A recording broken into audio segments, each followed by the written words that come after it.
nota keberatan terdakwa Anas Urbaningrum disampaikan di Pengadilan Tipikor Jumat 6 Juni 2014. Kepada Yang Mulia Ketua dan anggota Majelis Hakim, yang terhormat para jaksa penuntut umum, yang terhormat para penasihat hukum, para hadirin yang saya hormati, Assalamualaikum warahmatullahi wabarakatuh. Selamat siang, salam sejahtera untuk kita sekalian. Atas perkenan Majelis Hakim, saya berkesempatan untuk menyampaikan nota keberatan atas dakwaan jaksa penuntut umum yang disampaikan pada sidang tanggal 30 Mei 2014 yang lalu. Atas itu semua, saya sungguh menyampaikan ucapan terima kasih. Mengawali nota keberatan ini, saya ingin menyampaikan ucapan terima kasih kepada para penyidik KPK yang telah menjalankan tugasnya sejak 22 Februari tahun 2013 untuk sangkaan tindak pidana korupsi dan 28 Februari 2014 untuk sangkaan TPPU. Setelah bekerja cukup panjang, 25 orang penyidik untuk sangkaan TPK dan 24 orang penyidik untuk sangkaan TPPU telah berhasil menyelesaikan tugas dan menyerahkan berkas perkara pada tanggal 8 Mei 2014. Saya menghargai kerja keras dari tim besar dan jangka waktu kerja yang cukup lama. Saya juga menghargai karena di dalam proses pemeriksaan yang dilakukan untuk saya langsung oleh PLT Direktur Penyidikan dan oleh Ketua Tim Penyidik Sangkaan TPK. Sungguh ini adalah kehormatan tersendiri buat saya. Ucapan terima kasih saya sampaikan juga pada tim JPU yang dipimpin oleh Dr. Yudi Kristiana dan para anggota berjumlah 12 orang yang telah bekerja keras menyusun surat dakwaan. Saya tahu tidak mudah menyusun surat dakwaan berdasarkan kesaksian dan bukti-bukti yang ada serta penugasan yang diberikan. Tetapi tim JPU telah berhasil menyusun surat dakwaan dan melimpahkan berkas perkara ke Pengadilan Tindak Pidana Korupsi pada Pengadilan Negeri Jakarta Pusat tanggal 22 Mei 2014 serta selanjutnya membacakan pada persidangan tanggal 30 Mei 2014. Kerja keras tim JPU haruslah mendapatkan apresiasi yang tinggi. Terlepas dari ucapan terima kasih dan apresiasi tersebut, izinkanlah saya untuk menyampaikan pandangan, penilaian, sikap berupa nota keberatan terhadap surat dakwaan.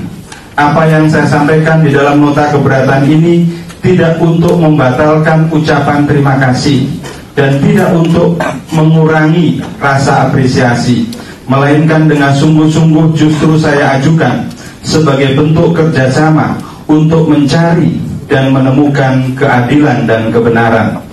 Dengan semangat dan motivasi yang sama, saya yakin tim JPU akan sependapat untuk menemukan kebenaran dan keadilan di dalam proses persidangan ini.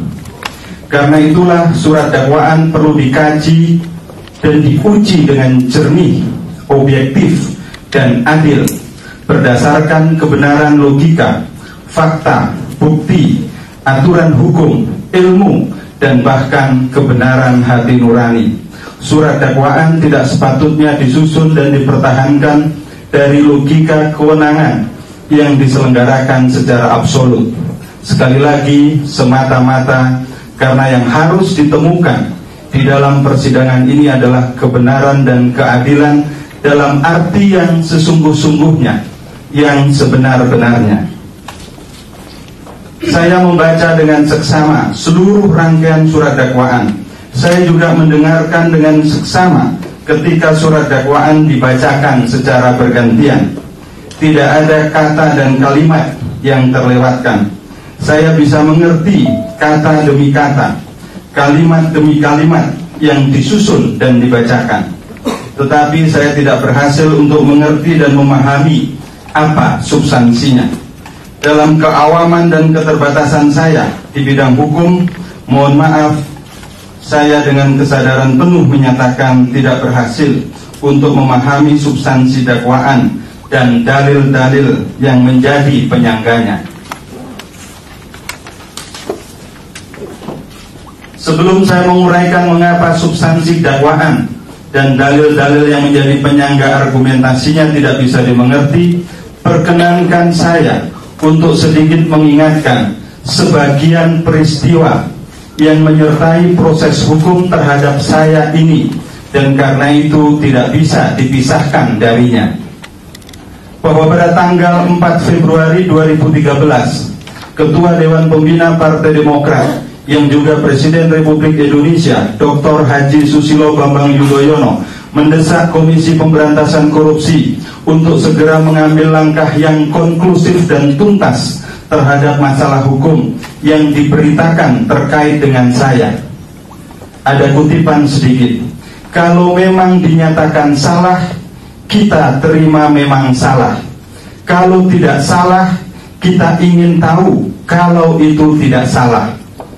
Saya ingin ulangi yang mulia, kalau memang dinyatakan salah, kita terima memang salah. Kalau tidak salah, kita ingin tahu kalau itu tidak salah. Artinya saya harus bersalah. Desakan Pak SBY dilakukan menyusul sebuah rilis survei khusus untuk tidak menyebut survei pesanan, yang dengan sigap segera disusul oleh pernyataan-pernyataan yang memojokkan saya, termasuk mendesak saya untuk mundur sebagai Ketua Umum Partai Demokrat. Bahwa pada tanggal 7 Februari 2013, Dewan Pembina Partai Demokrat Syarif Hasan menyatakan sudah mengetahui saya ditetapkan sebagai tersangka dan minta ditunggu saja pengumuman resminya. Pernyataan ini disampaikan Syarif Hasan setelah selesai rapat dengan Ketua Dewan Pembina Partai Demokrat di Cikias. Bahwa pada tanggal 8 Februari 2013,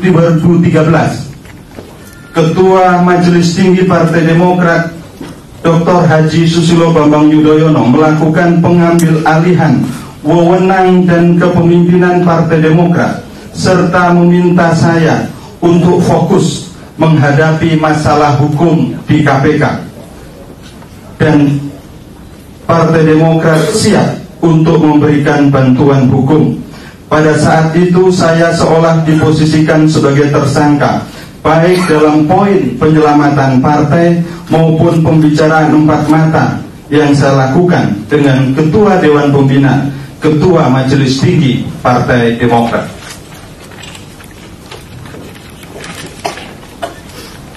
Bahwa pada tanggal 9 Februari 2013, sprindik saya sebagai tersangka bocor atau dikeluarkan dan menjadi pemberitaan luas di media massa. Bocornya sprindik tersebut kemudian melahirkan komite etik yang kemudian memberikan sanksi kepada beberapa pimpinan KPK. Bahwa sprindik yang sekarang berlaku dan digunakan adalah yang terbit pada tanggal 22 Februari 2013 setelah proses penuh drama dan hiruk-pikuk yang secara luas diketahui oleh masyarakat. Yang khusus dalam sprindik tersebut adalah bahwa sangkaan kepada saya adalah terkait dengan proyek Hambalang dan atau proyek-proyek lainnya yang hingga disusun dan dibacakan surat dakwaan tidak dijelaskan dengan gamblang apa yang disebut dalam frasa dan atau proyek-proyek lainnya. Berbagai peristiwa di internal Partai Demokrat dan dinamika di Komisi Pemberantasan Korupsi dalam proses penetapan saya sebagai tersangka ini saya angkat kembali agar persidangan ini tidak melupakan konteks proses yang menyertai dimulainya proses hukum yang kemudian membawa saya sampai pada persidangan ini, bahwa ada proses yang khas yang tidak seperti biasanya yang mengiringi proses hukum tersebut. Tentu hal itu tidak bisa dinilai sebagai sebuah kebetulan semata.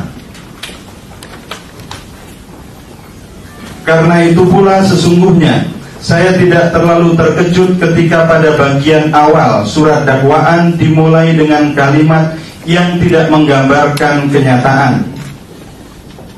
Kutipannya, bahwa pada sekitar tahun 2005 terdakwa keluar dari anggota Komisi Pemilihan Umum KPU dan selanjutnya berkeinginan untuk tampil menjadi pimpinan nasional, yaitu sebagai Presiden Republik Indonesia, sehingga memerlukan kendaraan politik dan biaya yang sangat besar. Sebuah permulaan surat dakwaan yang diantarkan dengan kalimat imajiner. Saya tahu bahwa kalimat tersebut berasal dari keterangan saksi, tetapi materi kesaksiannya adalah imajiner kalau tidak disebut sebagai sebuah fitnah semata. Jika sedikit saja kita mengkonfirmasi kesaksian itu dengan logika, ilmu tentang pilpres, dan fakta-fakta, sungguh kalimat pembuka surat dakwaan itu sesungguhnya tidak perlu ada. Oleh sebab permulaan yang imajiner, maka berikutnya adalah sambung menyambung kalimat imajiner yang lain dan bersumber dari produsen keterangan yang sama. Kutipan, dengan kedudukannya sebagai ketua DPP bidang politik, terdakwa mempunyai pengaruh yang besar untuk mengatur proyek-proyek pemerintah yang bersumber dari APBN. Pengaruh terdakwa menjadi semakin besar setelah terdakwa mencalonkan diri sebagai anggota DPR RI dari Partai Demokrat dan terpilih menjadi anggota DPR RI periode 2009-2014 serta ditunjuk sebagai ketua fraksi Partai Demokrat di DPR RI. Sungguh ini adalah sambungan kalimat imajiner yang sangat dahsyat pengaruhnya untuk melandasi konstruksi dakwaan lebih lanjut. Imajinasi selanjutnya adalah kalimat yang menyebut untuk menghimpun dana guna menyiapkan logistik terdakwa. Menyiapkan logistik terdakwa dan M. Nazarudin bergabung dalam Anugrah Group yang kemudian berubah menjadi Permai Group, antara lain PT Anak Negeri, PT Anugrah Nusantara, PT Panahatan, di mana terdakwa menjadi komisaris PT Panahatan. Hal demikian jelas tidak benar. Yang benar adalah bahwa saya pernah menjadi komisaris PT Panahatan sebelum mundur pada awal tahun 2009. Selama menjadi komisaris PT Panahatan, saya tidak pernah mendapatkan laporan tentang keadaan perusahaan dan tidak pernah memperoleh manfaat apapun dari perusahaan tersebut. Apalagi ketika disebut bahwa saya membentuk kantong-kantong dana yang bersumber dari proyek pemerintah dan BUMN yang dikelola oleh Julianis dan Mindo Rosanila Malulang, proyek Kemendiknas dan Kemenpora, Munadi Herlambang, proyek pemerintah di bidang konstruksi dan BUMN, dan Mahfud Suroso, proyek universitas, gedung pajak dan Hambalang. Hal tersebut tidak berbasiskan data yang benar. Belum lagi disebutkan pula bahwa dalam pengurusan proyek yang dilakukan terdakwa melalui Permai Group, terdakwa mendapatkan fee antara 7-22% yang disimpan di dalam brankas Permai Group. Mengkaitkan saya dengan fee Permai Group dan brankasnya adalah spekulasi yang jauh dari kenyataan.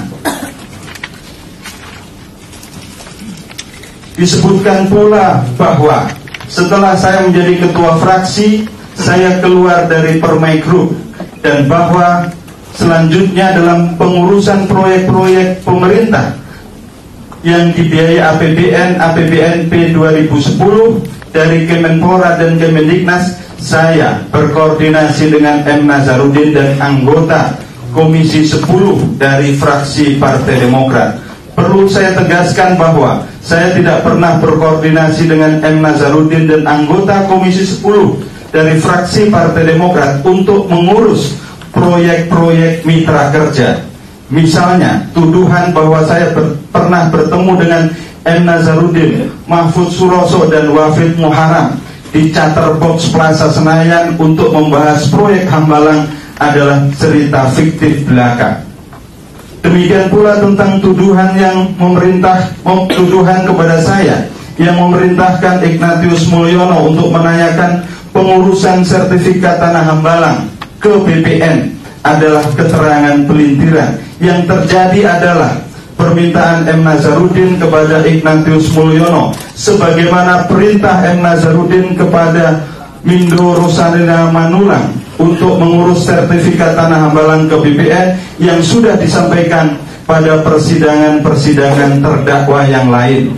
Amat jelas hal ini terkait dengan keinginan M. Nazarudin untuk mendapatkan proyek Hambalang dan bahkan sudah mengeluarkan dana untuk kepentingan itu.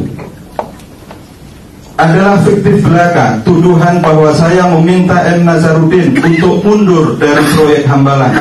Saya tidak pernah meminta siapapun untuk maju atau mundur di proyek Hambalang dan proyek-proyek manapun juga, karena itu bukan menjadi perhatian dan pekerjaan saya. Jika benar saya meminta M. Nazarudin mundur dari proyek Hambalang dan kemudian M. Nazarudin setuju, tentu M. Nazarudin tidak marah-marah kepada Mindo Rosalina Manulang karena gagal mendapatkan proyek Hambalang dan kemudian meminta uang yang telah dikeluarkan Permai Group dikembalikan. Kesaksian Mindo Rosalina Manulang pada beberapa persidangan terdakwa yang lain jelas menyebutkan bahwa M. Nazarudin marah-marah dan meminta uangnya dikembalikan karena mendapatkan informasi tidak mendapatkan proyek tersebut.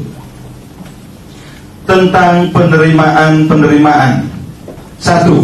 Kepada saya didakwakan menerima 2.010.000.000 rupiah dari PT Adikarya untuk pencalonan Ketua Umum Partai Demokrat. Uang tersebut diserahkan Teguh Bagus Muhammad Nur kepada Munadi Herlambang, Indra Jaya Manopul, dan Ketut Darmawan atas permintaan Muhayat.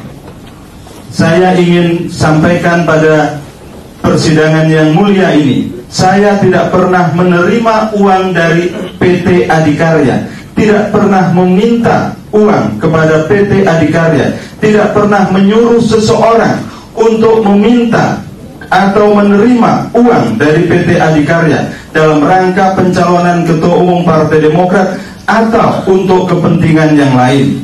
Apalagi disebutkan bahwa itu adalah atas permintaan Muhayat. Kalau benar ada seseorang yang meminta, menjadi aneh kalau hal itu dikaitkan dengan saya, apalagi jika itu tidak benar. Jelas saya tidak dalam posisi untuk meminta atau menyuruh Muhayat untuk meminta dana dari pihak manapun juga, termasuk PT Adikarya. 2. Kepada saya didakwakan menerima dari M. Nazarudin atau Permai Group sebesar 84.515.650.000 rupiah dan 36.070 US dollar untuk keperluan persiapan pencalonan Ketua Umum Partai Demokrat. Jika benar asumsinya Permai Group adalah kantong dana saya, maka tidak ada yang salah dengan seseorang yang mengambil dana dari kantongnya sendiri. Ada kontradiksi yang serius di dalam dakwaan ini. Perlu saya jelaskan bahwa tidak ada posko khusus untuk relawan Kongres. Pertemuan atau rapat dilakukan berpindah-pindah tergantung kondisi dan kesempatan. Salah satunya adalah tempat yang dipunyai oleh M. Nazarudin yang kadang kala dipergunakan untuk pertemuan. Nazarudin menggunakan tempatnya tersebut, apartemen Senayan City, juga untuk urusan dan kegiatannya sendiri.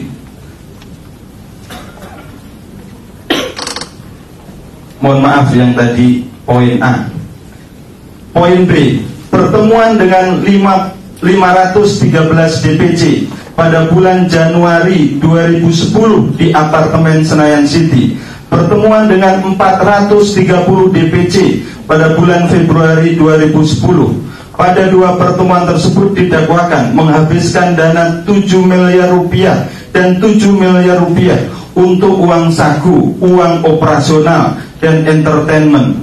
Adalah tidak masuk akal. Ada apartemen dengan kapasitas maksimal 15 orang bisa mengumpulkan sebanyak ratusan orang. Untuk bertemu dengan 150 orang saja harus dilakukan 15 kali pertemuan. Jika pada bulan Januari ada pertemuan dengan 513 DPC dan Februari 430 DPC, berapa jumlah DPC di seluruh Indonesia? Apakah jumlahnya DPC 513 ditambah 430 berarti 943 DPC?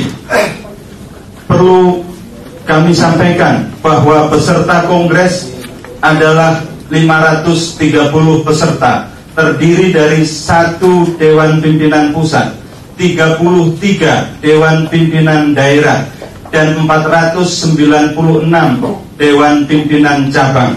Jadi kalau ada DPC jumlahnya 513, apalagi 943, tentu data yang disebutkan itu adalah data yang tidak valid. C. Disebutkan pula bahwa pada 28 Maret 2010 diadakan tandingan deklarasi Andi Alifian Malarangeng dengan mengumpulkan 446 DPC ditambah dengan 180 DPC yang sebelumnya hadir di acara deklarasi Andi Alifian Malarangeng. Berarti jumlah DPC yang hadir adalah 446 dan 136, sama dengan 582 DPC. Belum lagi DPC yang tidak hadir. Lalu berapa jumlah DPC seluruhnya? Disebutkan biaya secara gelondongan yang dikeluarkan kurang lebih 11 miliar rupiah.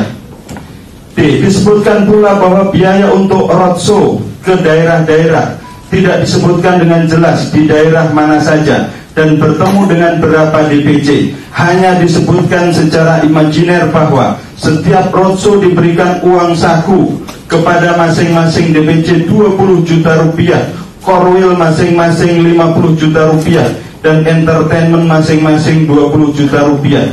Dengan tidak jelas disebut diperlukan biaya kurang lebih 15 miliar rupiah. Perlu saya sampaikan pada persidangan yang mulia ini bahwa pertemuan dengan DPC-DPC baik yang di Jakarta maupun di daerah-daerah yang sempat saya lakukan sebagai bakal calon ketua umum tidak sampai dengan 300 Dewan Pimpinan Cabang baik yang di Jakarta maupun di daerah-daerah. Kalau berdasarkan surat dakwaan ini, lebih dari 1000 DPC yang sudah saya temui untuk dalam rangka pencalonan Kongres Partai Demokrat di Bandung.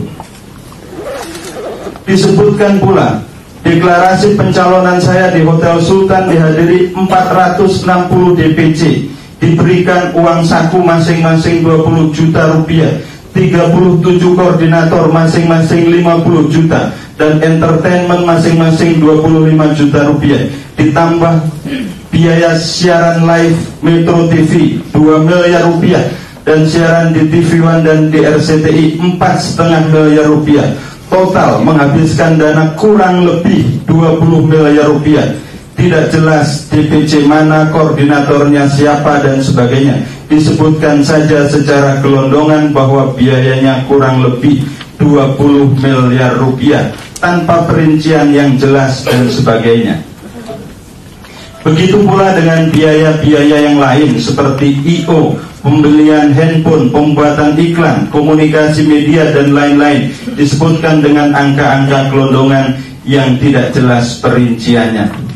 Yang ketiga, kepada saya didakwakan menerima dari M. Nazarudin atau Permai Group sebesar 30 miliar rupiah dan 5.225.000 US dollar untuk keperluan pelaksanaan pemilihan ketua umum Partai Demokrat.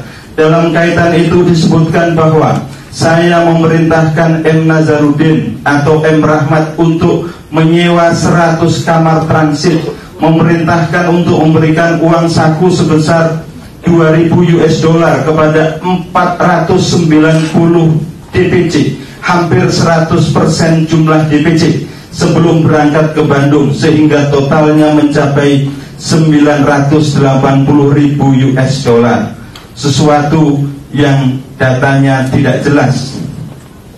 Demikian juga ketika kongres sudah dimulai, didakwakan bahwa masing-masing DPC mendapatkan 30 juta rupiah dan 37 koordinator masing-masing mendapatkan 100 juta rupiah. Pada hari berikutnya ada 315 DPC mendapatkan 5.000 US dollar dan kembali lagi 5.000 US dollar pada hari berikutnya, yaitu tanggal 22 dan 23 Mei tahun 2010. Demikian pula dengan putaran kedua untuk memperebutkan 73 suara DPC dan koordinator diberikan 10.000 US dollar sampai 30.000 US dollar. Dengan demikian jumlahnya adalah 18 miliar ditambah 1.575.000 US dollar ditambah 1.575.000 US dollar dan ditambah 2.300.000 US dollar. Semua hal tersebut tidak jelas, kabur dan tidak berdasarkan data yang benar. Jumlah DPC juga berubah-ubah dan tidak disebutkan identitasnya. Hal yang sama adalah tentang koordinator, baik jumlahnya maupun uang yang disebutkan dibagikan pada para koordinator. Dakwaan tersebut dibantah sendiri pada contoh-contoh DPC yang disebut menerima dana untuk mendukung. Dari 13 nama yang disebutkan, tidak ada satupun nama yang menerima uang, sebagaimana dijelaskan pada penjelasan tentang penerimaan dan pembagian uang pada pelaksanaan pemilihan Ketua Umum Partai Demokrat. Semuanya mempunyai keterangan yang berbeda-beda. Lalu, kalau yang disebut menerima dana sebanyak 490 orang dan kemudian berubah menjadi 315 orang, siapa lagi nama-nama penerima dana dan berapa jumlahnya? Apakah 13 nama dengan keterangan yang berbeda-beda bisa dianggap mewakili 490 orang atau 315 orang? Angka yang juga sangat misterius. Angka 490 atau 315 adalah angka yang misterius. Apalagi selalu disebutkan bahwa semuanya atas perintah saya, suatu dakwaan yang tidak berdasar. 4. Didakwakan juga kepada saya penerimaan 1 mobil Harrier sebagai tanda jadi proyek Hambalang dari PT Adikarya. Bagaimana ada tanda jadi proyek Hambalang pada bulan September 2009 dan mengapa tanda jadi diberikan melalui M. Nazarudin Anugrah Group yang tidak mendapatkan proyek tersebut? Mengapa pula mobil yang saya beli sebelum menjadi anggota DPR dipaksakan untuk menjadi gratifikasi? Apalagi gratifikasi dari proyek Hambalang yang tidak ada urusan dan kaitan dengan saya. Amat jelas bahwa pengantar dakwaan gratifikasi mobil Harrier itu adalah pertemuan di restoran China Pacific Place September 2009 yang saya tidak pernah tahu dan apalagi disebutkan hadir. Ada tidaknya pertemuan itu sendiri saya tidak tahu. Bagaimana pula saya bisa disebutkan hadir dan berbicara di dalam pertemuan tersebut?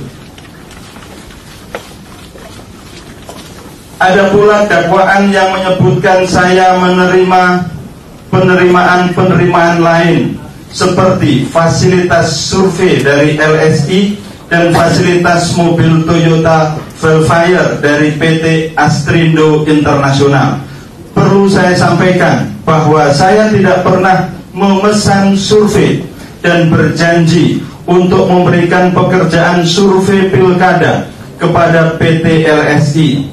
Karena itu adalah sesuatu yang dipaksakan jika Saudara Denny CA yang membantu saya dengan caranya sendiri dimaksudkan ke dalam gratifikasi. Demikian pula dengan mobil Toyota Velfire yang dipinjamkan oleh seorang sahabat dan saya gunakan setelah saya mundur dari anggota DPR, didakwakan sebagai gratifikasi. Tentu hal ini adalah upaya hukum yang berlebih-lebihan. Sementara itu pada dakwaan kedua disebutkan bahwa saya melakukan perbuatan berupa membelanjakan atau membayarkan uang sebesar 20.880.100.000 rupiah untuk pembelian sebidang tanah dan bangunan seluas 693 meter persegi di Duren Sawit di Jalan Selat Makassar, Duren Sawit, 2 bidang tanah seluas 200 meter persegi dan 7.870 meter persegi di Jalan DI Panjaitan, Yogyakarta, sebidang tanah seluas 280 meter di Panggung Harjo, Sewon, Bantul, dan 389 meter persegi di Desa Panggung Harjo yang diketahuinya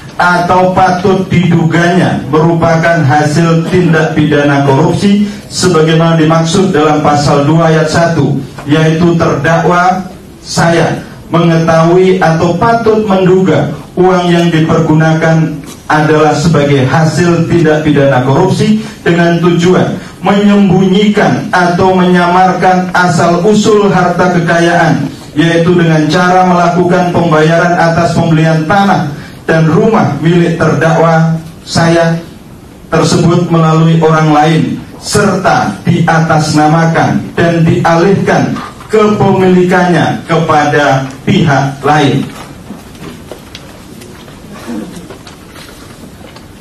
Bahwa didakwakan pembelian aset-aset yang disebutkan tadi dibeli dari dana yang dihimpun bersama M. Nazarudin dalam rangka mempersiapkan diri menjadi Presiden RI tahun 2014 melalui Permai Group dan kantong-kantong dana yang diperoleh selama saya menjadi anggota DPR, termasuk dana sisa pemenangan Kongres Partai Demokrat di Bandung yang disimpan di brankas Permai Group.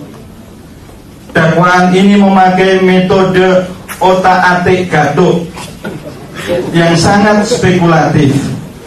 Bagaimana muncul dakwaan TPPU atas aset yang saya beli dan aset yang bapak mertua saya beli hanya berdasarkan metode mengkait-kaitkan dan mengira-ngira. Mengkait-kaitkan dan mengira-ira adalah cara yang sangat dipaksakan dan berbasis pada prasangka buruk, suudon, sesuatu yang sangat dilarang oleh agama dan tidak bisa dibenarkan secara hukum. Perlu saya sampaikan bahwa melakukan penyitaan aset dan kemudian mendakwa melakukan tindak pidana pencucian uang dengan cara yang spekulatif sangat berbahaya. Aset-aset tidak hanya bernilai ekonomi, melainkan juga mengandung nilai ruhaniah dan martabat seseorang atau lembaga. Menyita dan kemudian mendakwa secara spekulatif adalah termasuk perbuatan batil. Siapapun yang melakukan dan atas nama kewenangan apapun juga, perbuatan batil tidak sejalan dengan keadilan, malah bersahabat dengan kezaliman.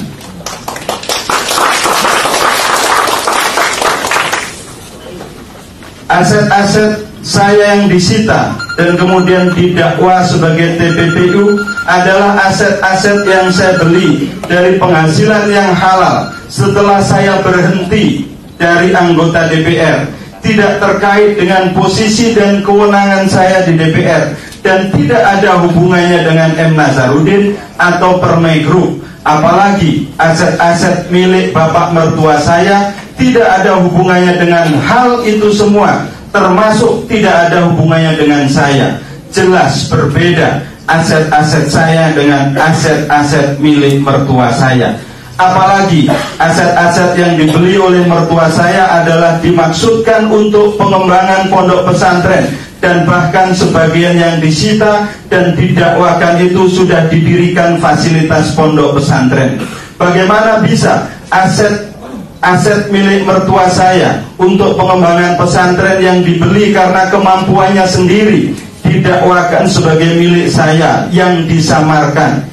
Kalau biasanya pondok pesantren mendapatkan bantuan, dalam kasus ini malah aset-asetnya yang dibeli dengan kemampuan sendiri dicurigai, disita, dan kemudian didakwa sebagai bagian dari tindak pidana pencucian uang. Masalahnya bukan pada aset punya siapa dan ada kaitan dengan pengembangan pesantren atau tidak, tetapi secara hukum adalah pada penyitaan dan dakwaan yang spekulatif berdasarkan prasangka buruk dan perakiraan-perakiraan yang tidak berdasar. Hal ini sungguh melukai rasa keadilan dan martabat kemanusiaan. Dalam kaitan dengan tanah, saya teringat dengan terminologi Jawa, sadumuk batuk sanyari bumi. Makna bebasnya adalah bahwa meskipun hanya sejengkal, karena menyangkut kehormatan, tanah harus dipertahankan dan diperjuangkan dengan sungguh-sungguh. Bahkan dalam tradisi Jawa disebut ditoi dengan pati, meskipun nyawa yang menjadi taruhannya. Tentu maksudnya secara hukum. Mohon saya ingatkan supaya para pengunjung membatasi tepukannya, karena ini adalah persidangan, bukan arena pertandingan. Hormati kewibawaan daripada peradilan negara kita. Terima kasih. Silakan dilanjut. Baik Yang Mulia, terima kasih. Saya lanjutkan. Saya ulangi. Bahkan dalam tradisi Jawa disebut ditoi dengan pati, meskipun nyawa yang menjadi taruhannya. Tentu yang saya maksudkan adalah perjuangan dalam proses hukum, bukan seperti perang Badar. Dakwaan terakhir atau ketiga adalah membayarkan uang sejumlah 3 miliar rupiah atau setidak-tidaknya sekitar jumlah tersebut yang berasal dari Permai Group untuk pengurusan izin usaha pertambangan atas nama PT Arena Kota Jaya seluas kurang lebih 5.000 sampai 10.000 hektar di Kutai Timur yang akan digunakan untuk menyembunyikan atau menyamarkan asal-usul harta kekayaan yang diketahuinya atau patut diduganya merupakan hasil tindak pidana korupsi. Disebutkan bahwa izin usaha pertambangan PT Arena Kota Jaya adalah kekayaan milik saya dan biaya yang dikeluarkan untuk pengurusannya merupakan hasil dari tindak pidana korupsi. Karena itulah dikategorikan sebagai tindak pidana pencucian uang. Adalah hal yang mengherankan, sesuatu yang tidak saya lakukan didakwakan sebagai TPPU kepada saya. Aset yang dimaksud bukan milik saya. Saya tidak pernah mengurusnya, tidak pernah pula tahu dan bagaimana memerintahkan seseorang untuk mengurusnya. Mengapa ada dakwaan TPPU kepada saya? Mengapa bukan kepada M. Nazarudin yang di dalam dakwaan itu dengan jelas disebut memerintahkan Yulianis untuk mengeluarkan dana dari Permai Group? Perlu saya sampaikan bahwa sekitar sebulan sebelum KPK mengumumkan saya sebagai tersangka TPPU, M. Nazarudin sudah mengumumkan terlebih dahulu kepada beberapa tahanan KPK di lantai 9 gedung KPK. Tentu saja bisa dianalisis apa peran M. Nazarudin untuk menjadikan saya sebagai tersangka TPPU dengan konstruksi yang dipaksakan, baik pada dakwaan kedua maupun dakwaan ketiga. Secara umum bisa dikatakan bahwa surat dakwaan ini telah disusun dengan sebaik-baiknya oleh tim JPU yang handal. Namun demikian, dengan segala hormat, saya merasakan bukan sebagai dakwaan dari tim JPU, melainkan lebih terasa sebagai dakwaan dari M. Nazarudin. baik dakwaan TPK maupun dakwaan TPPU, saya lebih merasakannya sebagai dakwaan dari M. Nazarudin. Ibarat penjahit, tim JPU adalah penjahit yang handal dan berpengalaman. Karena itulah berhasil memproduksi hasil jahitan yang menarik.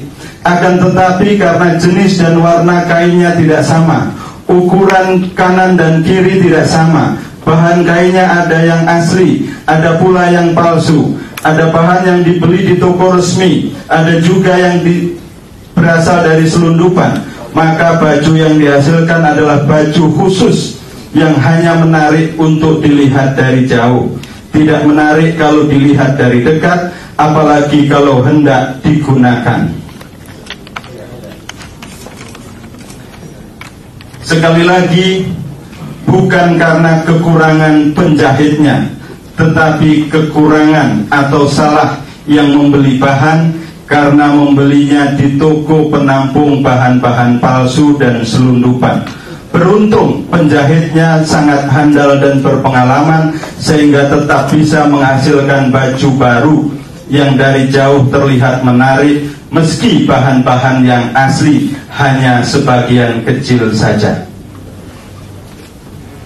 Tentang Kongres Partai Demokrat, perlu kiranya disampaikan gambaran singkat tentang Kongres Partai Demokrat tahun 2010 di Bandung, agar sidang bisa menempatkan Kongres pada posisi yang benar dan proporsional. Kongres kedua Partai Demokrat di Bandung adalah peristiwa kompetisi politik internal dan sekaligus konsolidasi partai. Karena itu, Kongres adalah forum untuk memilih Ketua Dewan Pembina, Ketua Umum, formatur, serta untuk menetapkan ADART dan program kerja partai untuk 5 tahun berikutnya.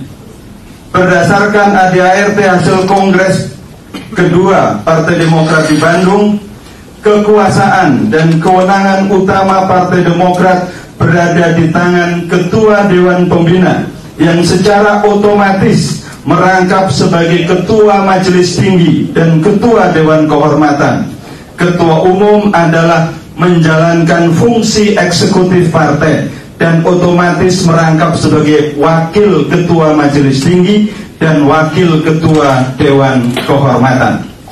Dalam proses pemilihan Ketua Dewan Pembina dilakukan secara aklamasi karena Pak SBY meminta dipilih secara bulat alias aklamasi. Tidak mau ada calon lain yang berkompetisi sebagai calon Ketua Dewan Pembina.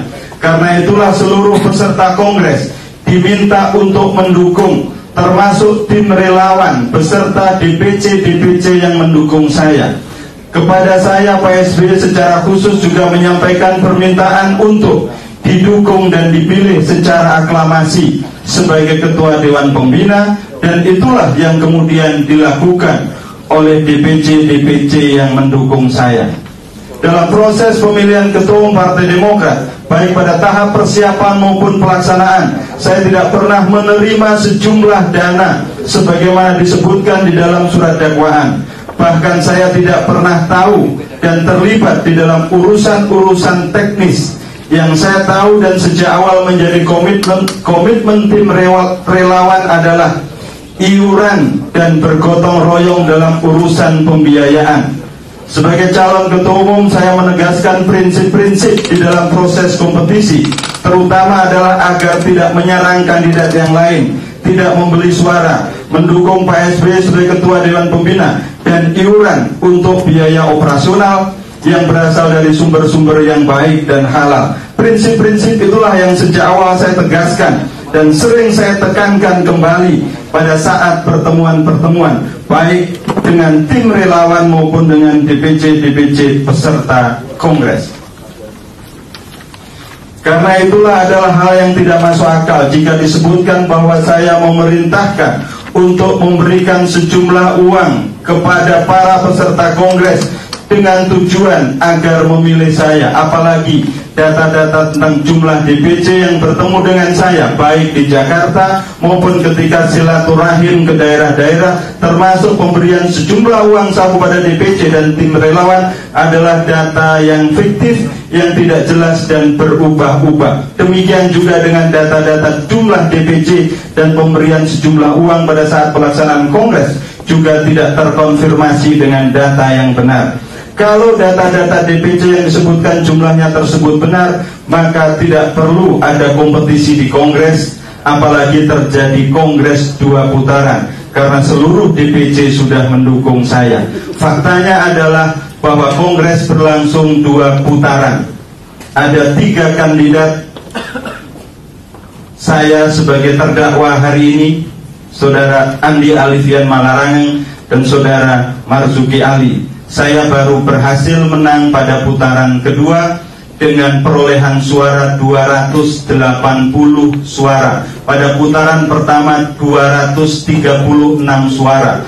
Kalau yang saya urus lebih dari 1000 DPC, maka tidak perlu ada kompetisi di dalam Kongres Partai Demokrat di Bandung. Perlu juga disampaikan bahwa jabatan Ketua Umum bukanlah posisi yang bersifat pribadi, bukan pula mengandung makna sebagai kepentingan pribadi. Ketua Umum adalah posisi, tugas, dan wewenang yang terkait dengan kepentingan partai yang sejak awal ditandai dengan proses penyusunan kepengurusan Dewan Pimpinan Pusat Partai Demokrat hasil Kongres sebagai cermin kepentingan kolektif. Bersama-sama dengan Ketua Dewan Pembina dan tim formatur yang dipilih oleh Kongres, saya menyusun kepengurusan Dewan Pimpinan Pusat Partai Demokrat periode 2010-2015. Semuanya adalah hasil Kongres kedua Partai Demokrat di Bandung yang didukung oleh para peserta Kongres yang mendukung dan memilih saya. Adalah sebuah kesalahpahaman yang serius jika melihat Ketua Umum Partai Demokrat sebagai posisi dan kekuasaan pribadi serta kepentingan pribadi. Tentang aset-aset yang didakwakan tindak pidana pencucian uang, adalah tidak benar kalau disebutkan bahwa membeli tanah dan bangunan seluas 693 meter persegi di Jalan Teluk Semangka Blok C9 nomor 1 Durensawit Jakarta Timur melalui Nur Rahmat Rusdam. Aset tersebut saya beli dan langsung atas nama saya. Saudara Nur Rahmat Rusdam hanya membantu teknis proses pembelian. Yang bersangkutan adalah orang yang saya percaya untuk membantu proses pembelian dari penjual, Saudari Reni Sari Kurniasih. Amat jelas perbedaan antara membeli melalui Nur Rahmat Rusdam dengan membeli yang secara teknis diurus oleh Nur Rahmat Rusdam. Adalah juga tidak benar jika disebutkan bahwa dana untuk membeli aset tersebut adalah berasal dari sisa dana hasil Kongres atau dari Permai Group atau dari apa yang disebut sebagai kantong-kantong dana yang diperoleh selama saya menjadi anggota DPR. Apalagi tidak dijelaskan apa yang disebut sebagai kantong dana, bagaimana kantong itu diisi, isinya berapa, isinya dari mana, kapan diisi, siapa yang mengisi, apa isinya, siapa yang memegang kantong dana, dan bagaimana kantong-kantong dana tersebut bisa menjadi aset berupa tanah dan bangunan yang saya sungguh-sungguh beli dengan cara yang sah serta sumber dana yang halal dan tidak melanggar ketentuan hukum. Sebagai Ketua Umum Partai Demokrat, saya memang tidak mendapatkan gaji dari partai, tetapi bukan berarti tidak mempunyai penghasilan. Adalah naif menilai seorang Ketua Umum Partai Demokrat tidak mempunyai penghasilan dan kemudian mengaitkan pembelian aset pada tanggal 16 November 2010 setelah saya berhenti dari DPR akhir Juli 2010 dengan jumlah gaji dan tunjangan saya selama menjadi anggota DPR.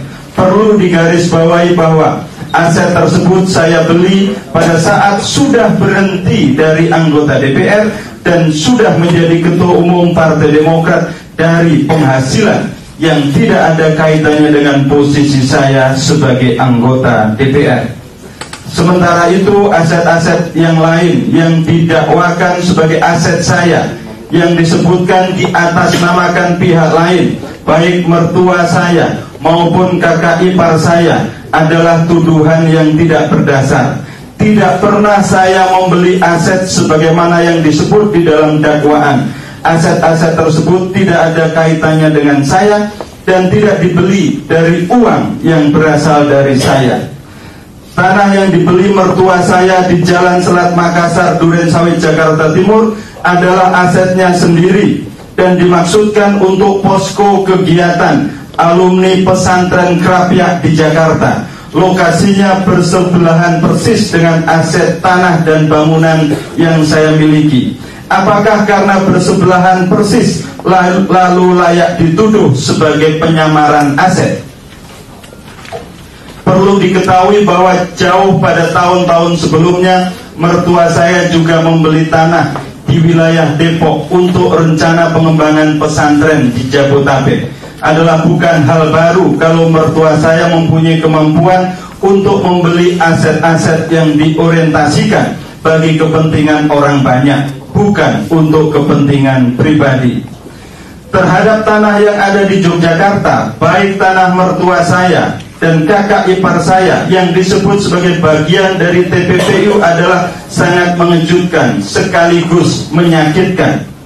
Terhadap dakwaan aset saya di Durensawit yang disebut sebagai bagian dari TPPU saja sangat mengagetkan dan mengejutkan, apalagi aset-aset yang bukan milik saya dan berada di Yogyakarta yang saya tidak tahu proses pembeliannya. Yang saya tahu adalah informasi umum bahwa tanah tersebut dibeli dalam rangka pengembangan pesantren dan bahkan ada yang sudah didirikan fasilitas pesantren. Adalah terlalu memaksa mengkaitkan aset mertua saya dan kakak ipar saya yang disebutkan dibeli 20 Juli 2011, 29 Februari 2012 dan 30 Maret 2013 dengan apa yang disebut sebagai sisa dana Kongres Partai Demokrat Mei 2010 dan kantong-kantong dana. Bahkan di dalam dakwaan sendiri terlihat keraguan-raguan ketika disebutkan bahwa uang sebesar 20.880.100.000 rupiah atau sekurang-kurangnya sejumlah tersebut yang digunakan oleh terdakwa untuk membelanjakan dan membayarkan untuk pembelian tanah dan bangunan tersebut patut diduga sebagai hasil tindak pidana korupsi. Bagaimana status patut diduga? Status patut diduga digunakan dasar untuk menyita aset dan mendakwa sebagai tindak pidana pencucian uang. Sementara terhadap dakwaan pencucian uang yang terkait dengan izin usaha pertambangan atas nama PT Arina Kota Jaya di Kutai Timur yang diperoleh tanggal 26 Maret 2010 yang disebutkan atas perintah M. Nazarudin agar Permai Group mengeluarkan dana sebesar 3 miliar rupiah adalah tidak terkait dengan saya. Aset tersebut juga bukan milik saya. Saya juga tidak tahu aset tersebut diurus dengan dana dari mana dan apakah terkait dengan hasil tindak pidana korupsi atau tidak. Saya tidak tahu dasar apa yang digunakan untuk menyebut aset itu sebagai TPPU yang saya lakukan. Mengapa bukan TPPU oleh M. Nazarudin yang jelas-jelas disebutkan peran dan perbuatannya di dalam surat dakwaan? Jika hal tersebut dipaksakan dengan saya dan dikaitkan dengan saya dan saya dikaitkan dengan Permai Group, akan menjadi adil dan benar jika seluruh aset Permai Group disita dan didakwakan sebagai TPPU kepada M. Nazarudin dan siapa-siapa yang bertanggung jawab terhadap aset-asetnya.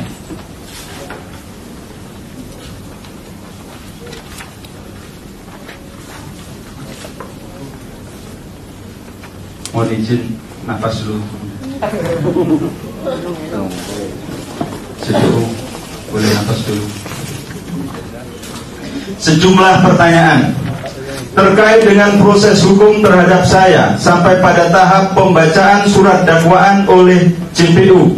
Sesungguhnya ada banyak pertanyaan relevan yang layak diajukan, tetapi karena keterbatasan waktu dan dengan pertimbangan mempunyai relevansi langsung dengan dakwaan, perkenankan saya menyampaikan beberapa pertanyaan yang patut untuk dijadikan pertimbangan. Pertama, oleh karena otentisitas adalah hal yang penting bagi hukum dan penegakan hukum, apakah cukup surat dakwaan disusun dari keterangan dan kesaksian seorang saksi yang tidak kredibel, padahal kesaksiannya dijadikan sebagai bahan utama, bahkan kerangka dasar dari dakwaan?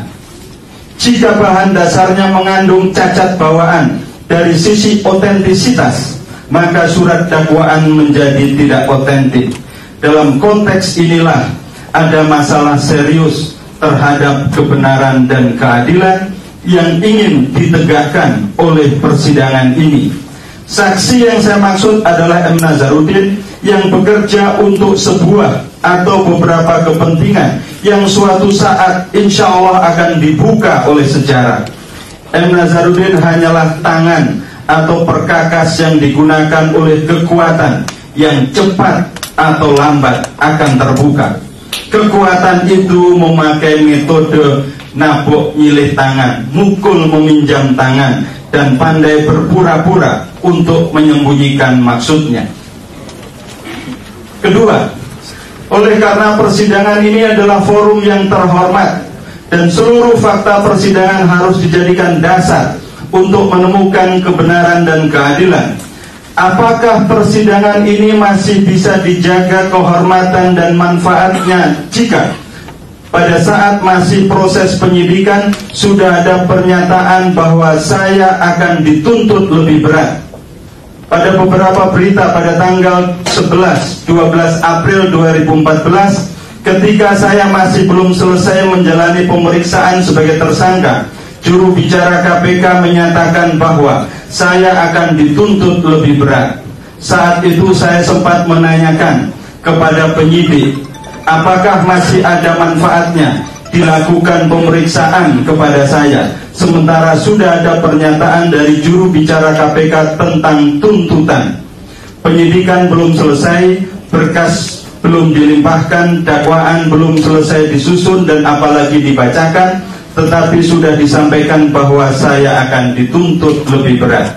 Jika benar bahwa tuntutan kepada saya sudah disiapkan dan bahkan sudah diputuskan lebih berat, apakah maknanya rangkaian persidangan dengan segala fakta-fakta yang terungkap tidak dihargai dan tidak dipertimbangkan? Apakah itu artinya kerja keras majelis hakim, kerja keras JPU, penasehat hukum dan terdakwa tidak dinilai penting? Apakah itu berarti persidangan ini hanya upacara untuk melegitimasi sebuah tuntutan berat yang sudah disiapkan? Dan apakah itu sebuah petunjuk bagi kita untuk tidak menghormati proses hukum yang sedang berlangsung? Ketiga, oleh karena persidangan yang adil adalah berdasarkan pada kemandirian dan objektivitas, apakah bunyi salah satu poin SMS Ketua Umum dan Ketua Majelis Tinggi Partai Demokrat Dr. Haji Susilo Bambang Yudhoyono kepada beberapa kader utama Partai Demokrat pada tanggal 19 Oktober 2013 poin 6 yang menyebut akan menghadapi saya secara serius setelah lewat pemilu legislatif tidak akan berimbas pada persidangan ini? Tanpa bermaksud berburuk sangka, kita merindukan proses hukum yang adil, objektif dan bermartabat, serta perlu mempertimbangkan hal tersebut. Sebelumnya sudah ada presiden yang tidak baik, pernyataan desakan kepada KPK dari seorang presiden yang sedang berkuasa sebelum penetapan saya sebagai tersangka. Karena itulah lalu muncul pertanyaan, apakah salah satu poin dari SMS itu akan terkait dengan proses persidangan ini? Apakah persidangan saya yang dimulai setelah selesainya pemilu legislatif 2014 ada hubungannya dengan hal itu? Apakah yang dimaksud sebagai akan menghadapi saya secara serius setelah lewat pemilu legislatif berarti ancaman terhadap proses dan hasil persidangan yang adil? Apakah itu artinya seluruh kerja keras majelis hakim, jaksa penuntut umum, penasihat hukum dan terdakwa di dalam persidangan ini akan menabrak tembok yang tebal dan kuat? Yang saya muliakan ketua dan anggota majelis hakim, yang saya hormati para jaksa penuntut umum, yang saya hormati para penasihat hukum, serta hadirin yang saya hormati. Atas beberapa pertanyaan tersebut, sungguh saya sangat berharap dan yakin bahwa jawabannya adalah tidak. Saya sungguh berharap dakwaan yang berbasis pada otentisitas fakta dan kredibilitas serta kualitas kesaksian. Saya berharap bahwa jika persidangan ini akan terus berlangsung, maka proses dan substansinya berjalan tertib sesuai dengan ketentuan yang berlaku, termasuk menghormati dan memuliakan fakta-fakta persidangan sebagai bagian penting dari ikhtiar mencari kebenaran dan keadilan. Saya juga sangat berharap bahwa seluruh rangkaian proses dan hasil persidangan berjalan objektif, adil dan mandiri, tanpa tekanan dari tangan-tangan kekuasaan dan opini yang diorkestrasi sedemikian rupa. Oleh karena itulah, berdasarkan hal yang telah saya uraikan dari awal sampai dengan poin pertanyaan, harapan dan keyakinan saya yang tertuang di dalam nota keberatan ini, kiranya yang mulia majelis hakim dapat mempertimbangkan untuk menolak karena dakwaan yang kabur dan tidak jelas dan ada masalah dengan otentisitas data. Dengan demikian, dakwaan tersebut dinyatakan tidak dapat diterima dan batal demi hukum dan keadilan. Saya tahu bahwa selama ini belum pernah ada surat dakwaan dari JPU KPK yang ditolak dan dibatalkan oleh majelis hakim. Bisa dikatakan bahwa tradisinya eksepsi terdakwa selalu ditolak oleh majelis hakim. Tetapi saya juga mengerti bahwa bagi majelis hakim tidak terikat oleh kebiasaan dan tradisi. Dalam rangka menegakkan keadilan, kebiasaan dan tradisi bisa dilampaui. Akan tetapi, jika yang mulia majelis hakim tidak sependapat dengan nota keberatan yang saya ajukan, kiranya hal ini bisa menjadi pembanding awal dari surat dakwaan.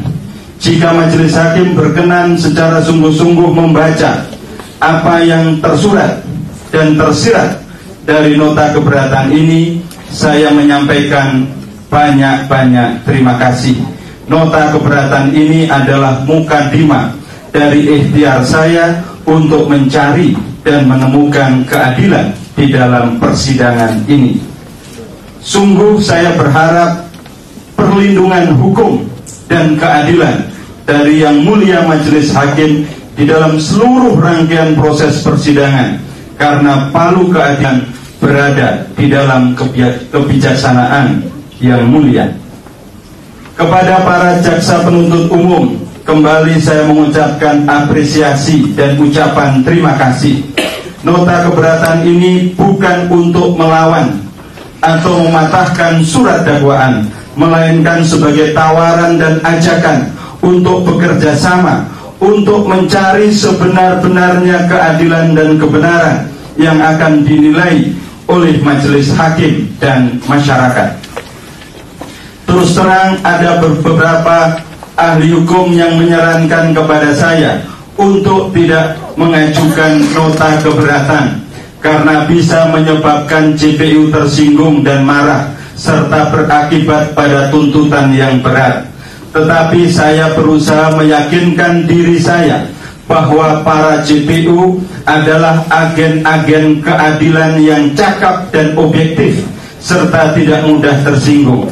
Karena sejatinya tugas JPU, penasihat hukum dan terdakwa adalah berusaha menemukan keadilan dan kebenaran yang akhirnya dinilai oleh majelis hakim. apalagi di dalam hukum dan penegakan hukum tidak ada klaim kebenaran yang mutlak dan absolut. Sekali lagi saya mengucapkan banyak terima kasih kepada Yang Mulia Majelis Hakim, para jaksa penuntut umum, para penasihat hukum, para hadirin yang telah sudi dan bersabar mengikuti pembacaan nota keberatan ini. Semoga kita semua senantiasa dituntun oleh Tuhan, Tuhan yang Maha Kuasa dan Tuhan yang Maha Adil. Selamat siang, billahi taufik wal hidayah. Assalamualaikum warahmatullahi wabarakatuh.